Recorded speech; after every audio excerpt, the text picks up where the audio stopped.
할렐루야. 우리 옆에 상에서 합시다. 사랑합니다.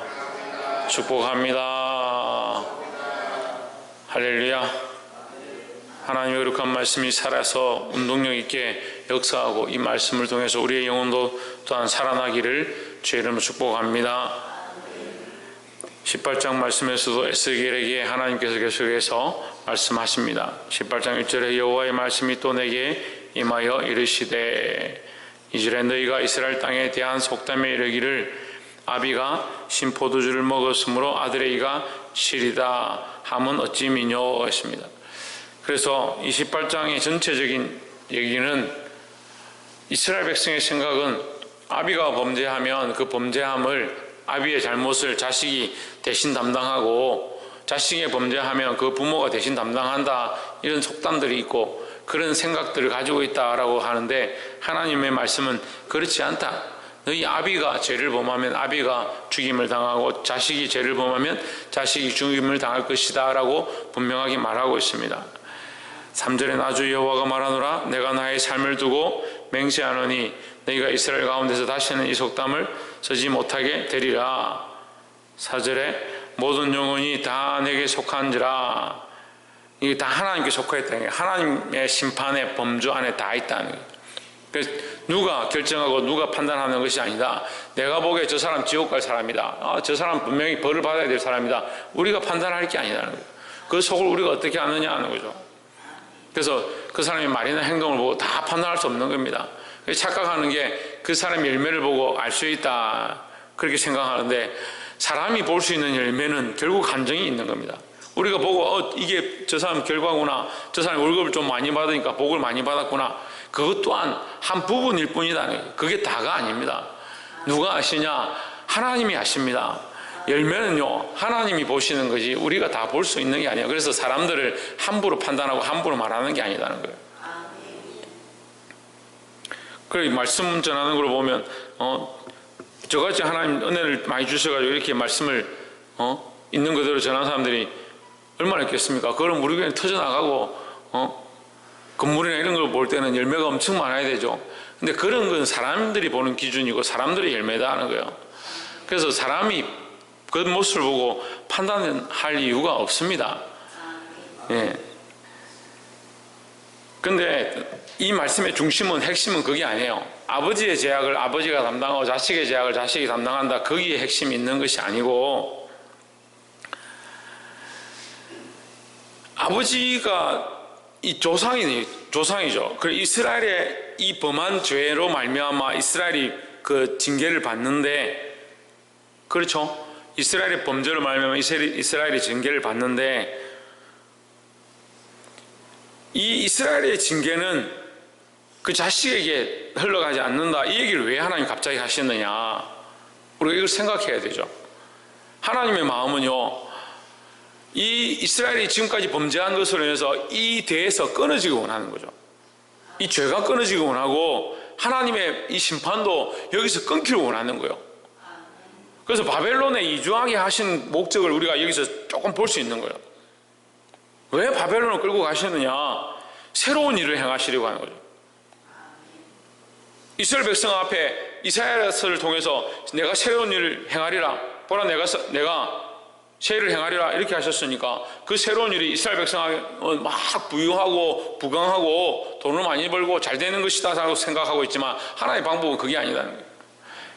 이 앞에 있었던 세대가 끝나고 새로운 세대가 일어나는데, 광야 시대 때도 처음 애굽에서 출애굽한 그 사람들이 열 하루길만 가면 시내산에 이를 수 있었는데 40년 동안 돌다가 가나안 땅에 40년 만에 들어가는 거예요. 왜 그렇게 하느냐? 앞에 세대가 끝나버렸다. 왜 끝나냐? 그들이 그 범죄함으로 그 광야에서 죽었다는 거예요. 새로운 세대를 일으켜서 가나안 땅에 들어가게 하신다. 앞에 세대의 관점에서 보면 하나님 어떻게 우리에게 이렇게 할 수 있느냐, 어떻게 이렇게 하시느냐라고 보지만, 하나님은 새로운 세대를 일으켜서 새로운 희망을 주셔서 새롭게 하기 원하시는 거예요. 그러니까 이스라엘 백성을 바벨론으로 끌고 가시는 것은 이 이스라엘 백성의 관점에서 보면 왜 우리를 바벨론까지 끌려가게 하고 왜 우리를 이렇게까지 비참하게 하셨느냐, 그렇게 생각할 수 있지만, 결국 그것은 그들의 범죄함이고 하나님 그 속에 뭘 남겨두시냐? 거루터기를 남기고 새로운 소망과 새로운 씨앗을 심기 원한다는 거죠. 그러니까 이전 것을 모르는 새로운 이 백성들을 일으켜서 하나님을 경외할 수 있도록 하나님께서 새로운 일을 시작하시는 거예요. 8절에 별일을 위하여 꾸이지 아니하며 이식을 받지 아니하며 스스로 손을 금하여 제약을 짓지 아니하며 사람 사이에 진실이 판단하며, 자, 이런 일들을 행하는 자 그들은 살 것이고, 그 아비라 할지라도 그렇게 정직한 일을 행하고 이 영적으로나 육적으로 범죄하지 않는 자들은 살 것이고, 그의 자식도 영적으로나 육적으로 범죄하지 않는 자 살 것이고, 하지만 이 아비의 죄악을 자식이 담당하지 않는다. 그럼 새로운 세대를 일으키신다는 하나님의 마음이 있다는 거예요.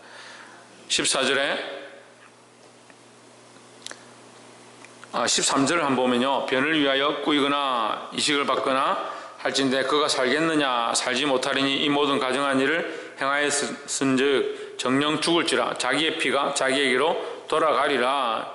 자기의 피가 자기에게로 돌아가는 것은 인과응보적인 의미처럼 보이지만, 여기서는 다음 세대를 위한 하나님의 계획을 보여주신다. 예, 지금 제가 첫 번째 그 얘기를 계속하는 거예요. 자기 죄가 자기에게로 돌아간다는 것은 다음 세대에 전가되지 않는다는 또한 축복이에요. 자기의 죄가 자기에게 전가되니까 이게 저주처럼 보이지만, 하나님 공의를 행하시니까 자기의 죄로 자기가 죽겠죠. 그럼 회개하고 돌이키면 사는 거고요. 그 삶을 바꾸면 사는 거고요.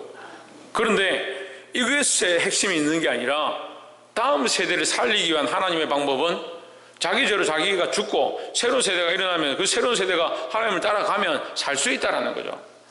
그래서 이 바벨론에 이주시킨 이 새로운 세대를 통해서 이스라엘을 다시 살리기 원하시는 하나님의 마음이 있다라는 겁니다.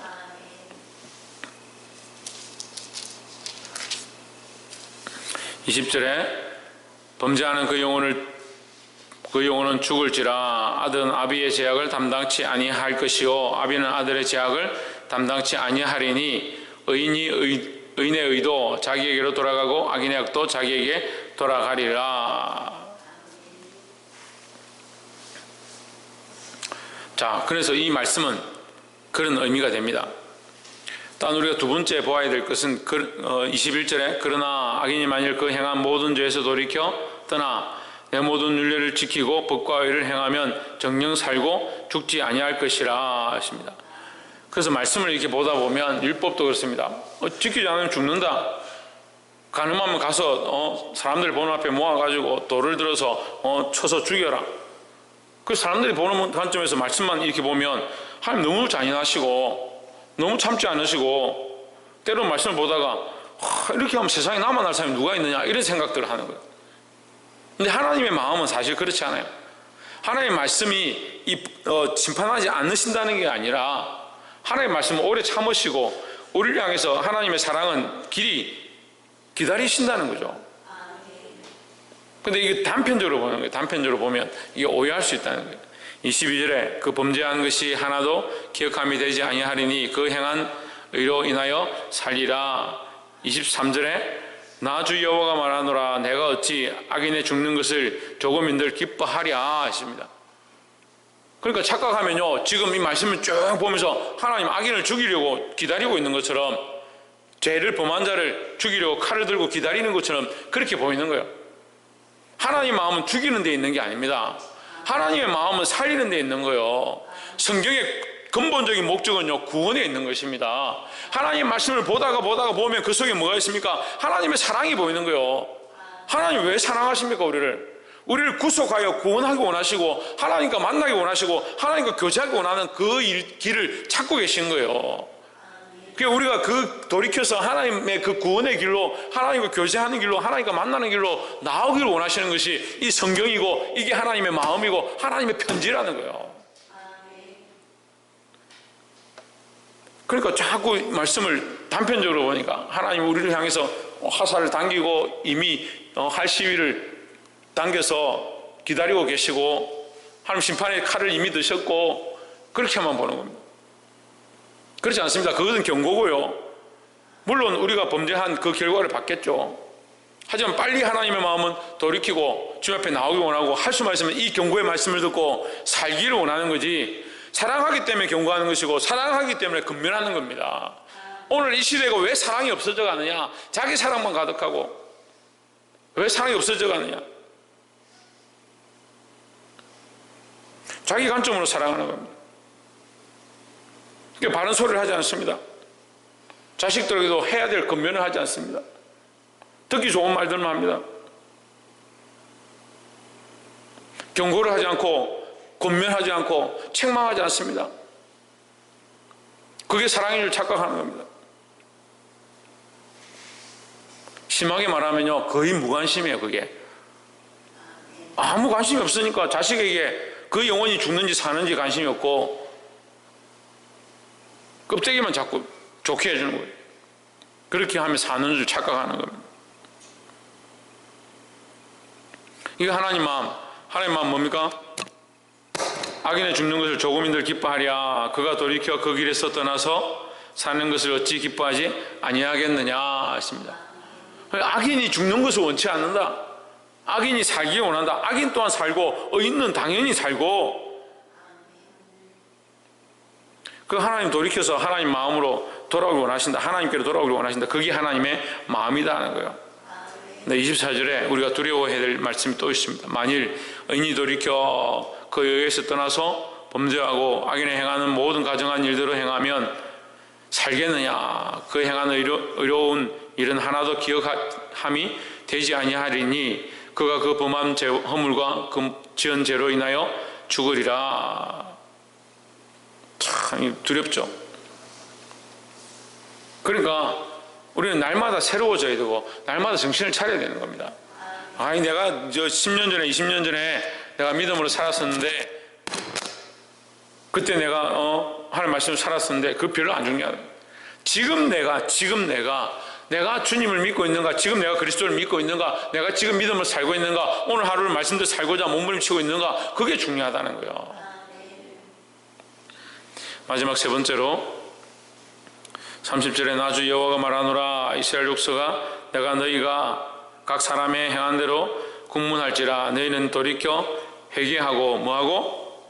회개하고 모든 죄에서 떠날지라. 뭐하고? 죄에서 떠날지라. 예, 회개한 사람은 뭘 해야 된다? 죄에서 떠나야 된다. 죄에서. 회개했는데 죄에 그저 여전히 앉아있으면 그건 온전한 회개가 아니라는 거예요. 회개하면 뭡니까? 회개하면 돌이키고 돌아와야 된다는 거예요. 31절에 너희는 범한 모든 죄악을 버리고 마음과 영을 새롭게 할지어다. 이스라엘 족속아, 너희가 어찌하여 죽고자 하느냐. 하나님은 그러니까 이 죽고자 하느냐로 끝나는 게 아니고요, 32절이 또 있습니다. 나 주 여호와가 말하노라. 죽는 자의 죽는 것은 내가 기뻐하지 아니하노니 너희는 스스로 돌이키고 삼갈지니라 했습니다.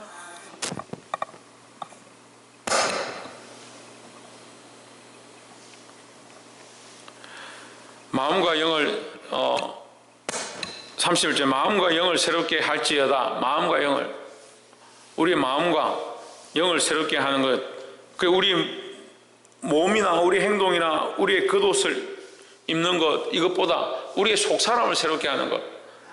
그래서 너희는 겉옷을 찢지 말고 너희 마음을 찢어라. 너희 심령을 찢어라. 우리가 새롭게 해야 될 게 옷이냐, 우리가 잘 먹고 잘 사는 거냐, 그게 아니라 우리의 심령을 하나님 앞에 내려놓고 심령을 새롭게 해야 된다는 거예요. 오늘 하루도 각오하는데 뭘 각오하느냐? 우리의 마음을 새롭게 하고 우리의 생각을 새롭게 하고 우리의 가치관과 우리 속에 있는 이 많은 것들을 새롭게 해야 된다는 겁니다.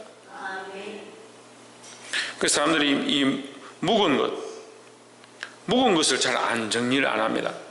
어제 있었던 일은 오늘 기도하면서 아이고 내가 좀 어제 있었던 거 뭐 정리해야지 이렇게 하는데, 묵은 것은 그냥 내버려두는 거예요. 마음을 새롭게 하는 건요, 그 밑에 있는 것까지 다 꺼내서 이걸 고치는 거예요. 하나님 뭘 보시냐? 우리의 마음을 보는 겁니다. 그러니까 생각이 안 바뀌는 거예요. 생각이 안 바뀌어요. 동기가 안 바뀌어요. 시작의 이유가 안 바뀌어요. 그 살아가는 목적이 이전에 있었던 그 생각의 카테고리 속에 매여가지고 계속 생각의 시작이 여기 있는 거예요. 그러니까 자기가 좋아하는 사람 좋아하고 싫어하는 사람 싫어하고.